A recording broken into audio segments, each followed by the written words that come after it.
नमस्कार। मेरा पूरा देश सुन रहा है। राष्ट्र की आवाज 140 करोड़ लोगों की एक ही आवाज। आपके साथ मैं हूं सरफराज।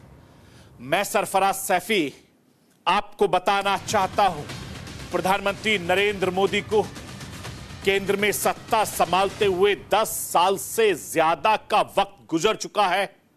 इन 10 सालों में मोदी सरकार ने कई बड़े कदम उठाए, कई योजनाओं को लॉन्च किया, जिसका लोगों ने जिंदगी पर काफी ज्यादा असर पड़ रहा है। मोदी जी के फैसलों में एक फैसला है डिजिटल इंडिया का। पीएम मोदी ने 10 साल पहले जो भारत की जनता को गारंटी दी थी, वो गारंटी डिजिटल क्रांति में बदल गई।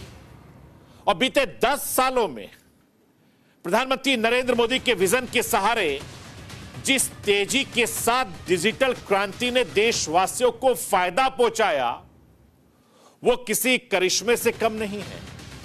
लेकिन यह सब कैसे मुमकिन हुआ भारत में, यह आज आपको राष्ट्र की आवाज के जरिए बताने, दिखाने, समझाने की कोशिश करूंगा।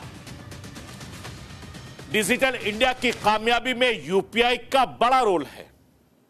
साल 2016 में लॉन्च हुए यूपीआई ने भारत में डिजिटल लेन देन को पूरी तरीके से बदल दिया।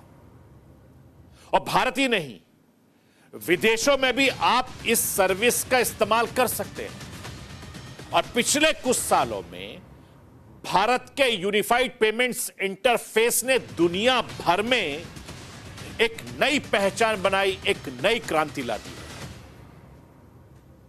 और यूपीआई से लेनदेन के हर रोज नए रिकॉर्ड बन रहे हैं। डिजिटल इंडिया की कामयाबी की वजह से डिजिटल इकोनॉमी में भी तेजी से उछाल देखने को भारत में मिल रहा है। ऐसे में सवाल यह है कि भारत की इकोनॉमिक में कैसे बढ़ रहा है डिजिटल इंडिया का रोल। यह राष्ट्र की आवाज के जरिए आज आपको बताने, दिखाने, समझाने की कोशिश करूंगा। हिंदुस्तान में डिजिटल क्रांति का दौर चल रहा है। पैसे से लेकर जरूरी कागजात तक हर चीज डिजिटल हो गई है। डिजिटल इंडिया की कामयाबी से लाखों करोड़ों लोगों की जिंदगी आसान हो रही है। लेकिन डिजिटल इंडिया होते इस दुनिया का कुछ नुकसान भी हो रहा है। डिजिटल युग में रोज नए तरीके से साइबर फ्रॉड भी सामने आ रहे हैं। सरकार लोगों को, हिंदुस्तानियों को जागरूक करने के लिए तमाम विज्ञापन दे रही है, जो इस वक्त नाकाफी साबित हो रहे हैं। और दूर बैठे साइबर अपराधी इस तकनीकी के जरिए लोग के जेबों पर डाका डाल रहे हैं। ऐसे ही 10 साइबर फ्रॉड के बारे में आज आपको बताने, दिखाने, समझाने की कोशिश करूंगा। मैं अपने हिंदुस्तान के कोने कोने की आवाज को दिल्ली तक पहुंचाता हूं।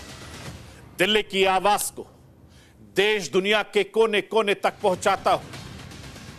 नेताओं की आवाज को मैं आम लोगों तक पहुंचाता हूं। आम लोगों की आवाज को मैं अपने देश के हुक्मरानों तक पहुंचाता हूं। आपकी आवाज से मिलती है मेरी आवाज और बन जाती है राष्ट्र की आवाज।